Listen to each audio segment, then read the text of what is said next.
Greetings, you're on the Bible Forum. This is only about 2 Sundays from Christmas. I'm Warren Sprouse. We have an article on the WashingtonPost.com by Drew Harwell and Eva Dow. It's dated December 8th, 2021. It tells us that the Chinese tech giant Huawei has tested facial recognition software that could send automated Uyghur alarms. Uyghur, however you pronounce it, Uighur, is a people group, a subgroup in China. They're not liked at all. It would send automated Uyghur alarms to government authorities when its camera systems identify members of the oppressed minority group. This according to an internal document that provides further details about China's artificial intelligence surveillance regime.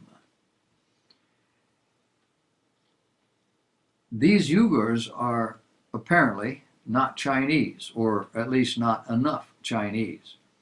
And the Chinese government is trying to keep them under control, if not eliminate them altogether.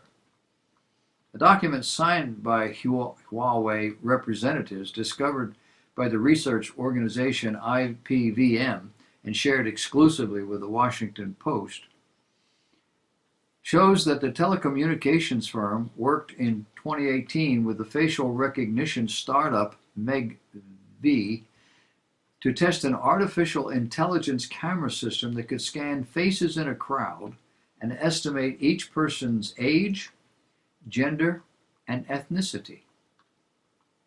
Now, Huawei is a Chinese multinational technology company. It's headquartered in the Guangdong province. It's the world's biggest maker of telecommunications equipment. It designs, develops, and sells telecommunications equipment and consumer electronics around the world. The company was founded in 1987 by a former deputy regimental chief in the People's Liberation Army. The system is able to take real-time snapshots of pedestrians, analyze video files, and replay the 10 seconds of footage before and after any face is detected. Now, all this is important because the document sheds new light on how Huawei has also contributed to its development, providing servers, cameras, cloud computing infrastructure, and other tools undergirding the system's technological power. John Honovich, founder of IPVM, a Pennsylvania-based company that reviews and investigates video surveillance equipment, said the document showed how terrifying, how totally normalized this kind of discriminatory technology has become. It's not just one isolated company. It's systemic. He says a lot of thought went into making sure this Uyghur alarm actually works. Chinese officials have said such systems reflect the country's technological advancement and that their expanded use can help government responders and keep people safe. But to the international rights advocates, these are signs of China's dream of social control, a way to identify unfavorable members of society and squash public dissent.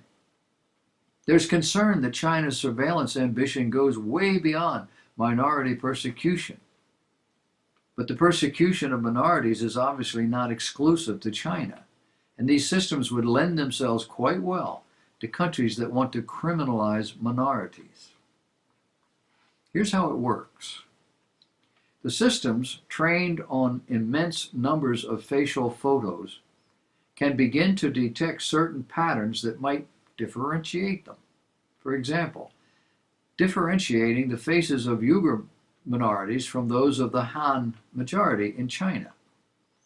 In one 2018 paper, it was observed that this facial feature technology could distinguish the facial landmarks of Uyghur, Korean, and Tibetan people. And the article called these people foes, enemies. Now, as far as anybody knows, we don't have this technology here in the United States. And if we do, we're not using it. Or are we? Algorithms that can analyze a person's facial features or eye movements are increasingly popular in job interview software and in anti-cheating monitoring systems. The U.S. government has issued sanctions against Huawei, banning the export of U.S. technology to the company and lobbying other countries to exclude its systems from their telecommunication networks. At the same time, Huawei has surpassed Apple to become the world's second largest maker of smartphones and is pushing to lead an international rollout of new 5G mobile networks that could reshape the internet. Now keep in mind, there's a sizable market for anything new in the phone or technology industry. Do you really think Americans won't have this technology? Individual Americans? That's the near future. What about a little bit farther out?